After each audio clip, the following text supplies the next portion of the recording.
bodies. That's a lot of blood. Something is out here, and it's coming for us. Hey, let's just keep going.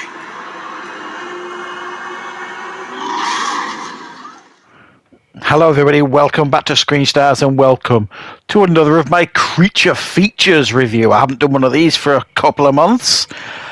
Today I'm taking a look at the 2008 horror creature feature film Yeti. The film is directed by Paul Ziller and it stars Mark Menard, Carly Pope, Adam O'Byrne and Alima Luke. Right, the film follows a bunch of college football kids. They are heading to, I think it's Japan, to do like a football tour.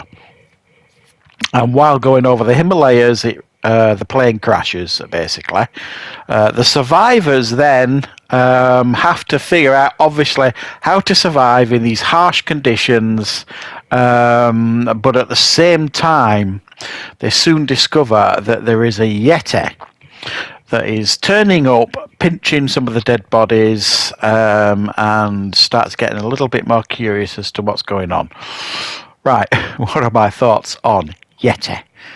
Well, I suppose if you've never seen this film, you know, your first reaction is this really going to be any good? And my answer is no.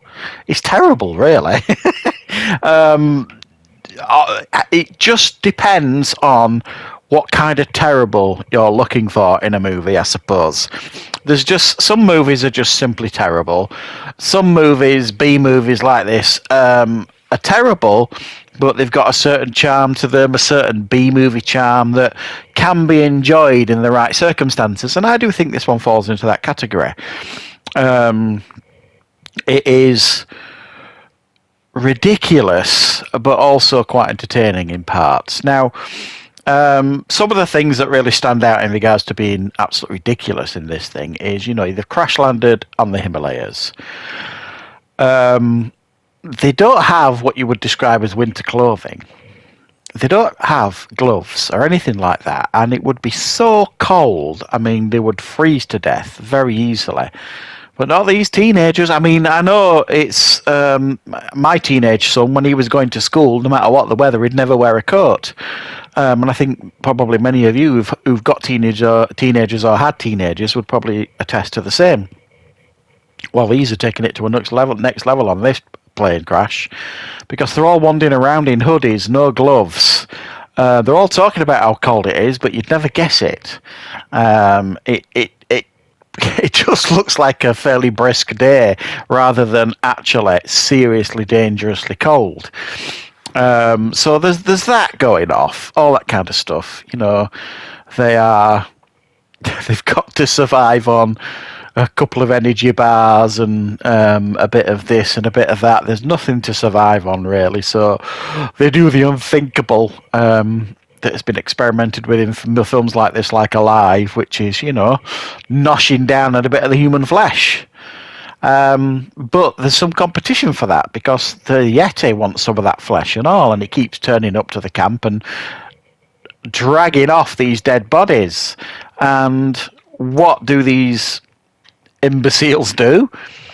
Because one of them doesn't agree with them kind of, you know, surviving on human flesh, which I get. She sets fire to the bodies, which not only pisses off the group of survivors, it royally pisses off the Yeti, because that's its food source gone. So where does it turn to next? It thinks, right, well, sod it, I'll have a bit of fresh meat. And it goes after them. So it's the whole survival thing doesn't really work here. It's mainly a bunch of teenagers bickering constantly, and there's a couple in the group that you just look at and you just think, I can't wait for you to get munched, and you start rubbing your hands at the actual thought of it. And then we get to the Yeti. Now, I actually thought the effects for the Yeti weren't too bad. I thought it looked pretty ferocious. You know, I thought, the suit looked pretty, convincing from a certain angle and from a certain distance, and the face and everything up close looked pretty decent. But they do this ridiculous thing that absolutely, completely destroys the immersion. And that is, it jumps around like it's on springs. And they do this weird CGI effect with it, and it looks horrific. I mean, hilariously horrific. It's really bad. And you just can't take it seriously. I mean, they didn't need to do it. It would have worked much better, with it like running at people at speed sort of thing, rather than jumping around like the Incredible Hulk. It really does spoil the immersion. But you get some fun kills here. You get people's limbs ripped off, and it's this Yeti's whacking them with its limbs and that kind of stuff. I mean, it's daft as a brush, is this thing, but it's quite endearing and undeniably watchable at the same time. If you want to have a film that you can quite openly poke fun at, but also quite enjoy. It's one of those, and I don't know if it actually was originally one of those sci-fi movies, that are so bad they're actually quite good. I think it was a TV movie, this thing, when it first came out, but correct me if I'm wrong. But it did work on a lot of different levels, this. It just, on the levels that you want it to work at, it didn't come close. So it does, I think it falls into the category of so bad it's good, this.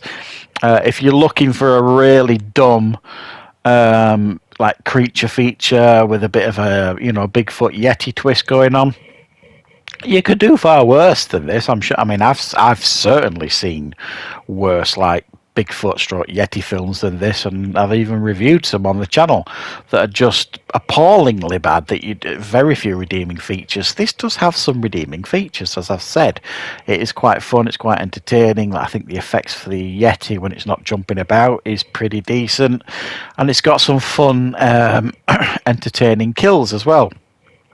So it's not horrifically bad. It's not one I can strongly recommend, and it's only one that I would recommend you guys check out if you're having like a B-movie night with pizzas and beers with your friends, or then it's actually worth maybe giving it a go.